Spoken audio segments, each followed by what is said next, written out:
If you are looking to start your music career, but you really just don't know where to start, then this video is for you.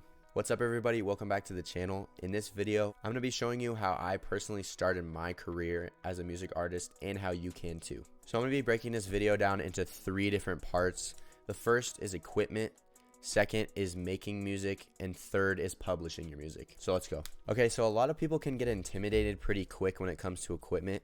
But really, the bare minimum of what you really need to start making music is just a phone or any other device. However, in this video, I'm going to be focusing on more professional equipment. So let's get to those products. Okay, the very first thing you're going to need is any sort of laptop or PC that you can use to make your music on, store all your songs, and upload the music to. Next thing you're going to need is what's called an audio interface. This is what's going to take the audio from your voice into your mic and turn it into a signal that the PC or laptop can understand. So this will allow you to record your voice or instruments into your computer. The one I have is what's called a Focusrite Scarlett Solo. A brand new one of these can be found anywhere from $100 to $120. So this is a pretty cheap but reliable option. I see so many new artists get this one, and that's because it's a really good option. The next thing you're gonna need is a microphone. The one I have is called an Audio Technica AT2020. And it can be found for about $100. So again, a nice budget item, but still gives that clean professional sound. You also are going to want to have some sort of boom arm or mic stand to go with that. Also, you're going to want an XLR cable that will connect your microphone to your interface. Okay, the last thing that I feel like is really intimidating and was definitely intimidating for me is having a good space to record in. At this moment in my career, I don't have a studio or like a sound treated room that I can use to record in. So at the moment, I'm using this $30 microphone isolation eyeball. I got it off Amazon and it really does the job well. It does a good job at isolating and not letting the reflections from the wall get into the mic, which is what's really important when recording. So that's really the minimum of equipment you need when starting your music or career. I'm going to link all these products in the description so you can go check them out. Okay, the next section is music making. So I'm assuming if you're watching this video, you are already into music and you know a little bit about how music works and how to make music. So I'm not going to get too much into how exactly to make music, but a couple things you're going to need to get started actually recording your music is a DAW or digital audio workspace for your computer. So I'm going to load mine up here. I started in FL Studio, which is a pretty cheap option if you're just starting. However, you can start in other DAWs such as Ableton, GarageBand, Pro Tools, Logic, anything like that. Anything will work for recording. This is just what I started out on. Okay, I already talked about this a little bit, but the next thing you're going to need is a good way to record your vocals without getting too much background noise. So again, I use that $30 isolation bubble for my mic, but even something as little as setting up a blanket around yourself will be good for recording. Okay, next thing is the actual music. What type of music are you going to be making? These are all things that you're going to decide before you start to publish them. So you got to be thinking about that. If you just want to be a singer-songwriter, you can get beats off YouTube.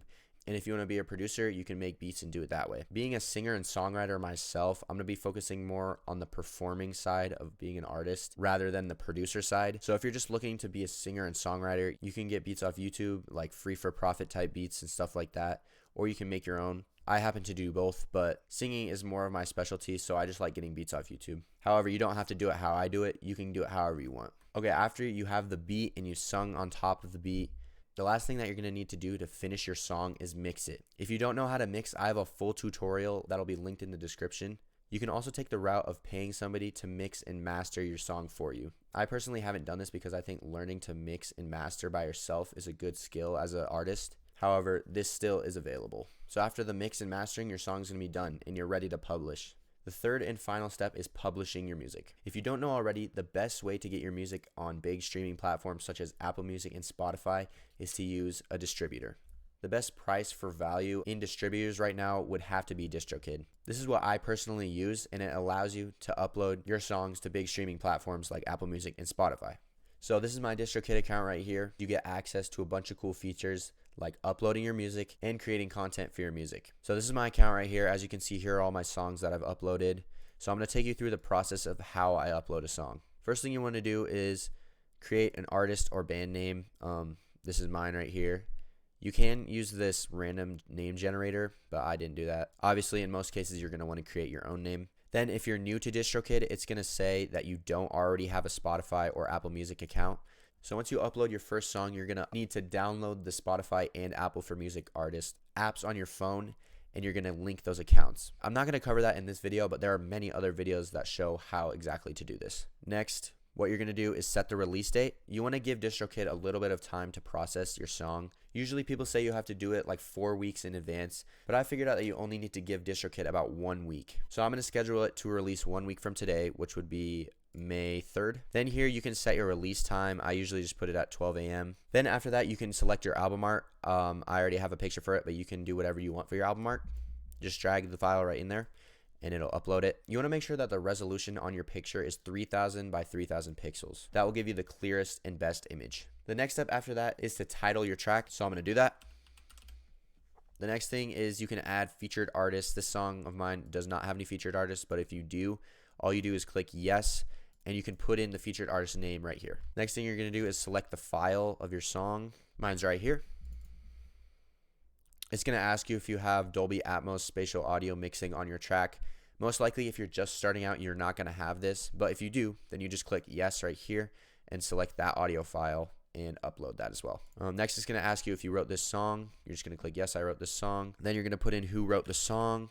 So most likely it's your name. If you do have another person that you have to credit, you can click add another songwriter and add their credentials right here. Next, it's going to ask you for explicit lyrics. This song does not have explicit lyrics. It's going to ask you if it's a radio edit. This song is clean and it always has been. It's going to ask you if it's an instrumental. So if it is not, you're going to click this song contains lyrics, and if it is, you're going to say this song is instrumental. Next thing DistroKid is going to ask you is where you want the preview clip to start, so you can specify exactly in the song where you want it to start. Next, you're just going to check all these boxes and click done. So everything on DistroKid is pretty straightforward, and it really allows you to get your music on streaming platforms quick and easy. So that's it for this video. If this video helped you out, please leave a like. Also, comment your artist name because I want to see what type of music you guys are making. Again, I linked all the products that you're going to need to start out as a music artist in the description, so you can go check those out. Thank you for watching, and I'll see you in the next video.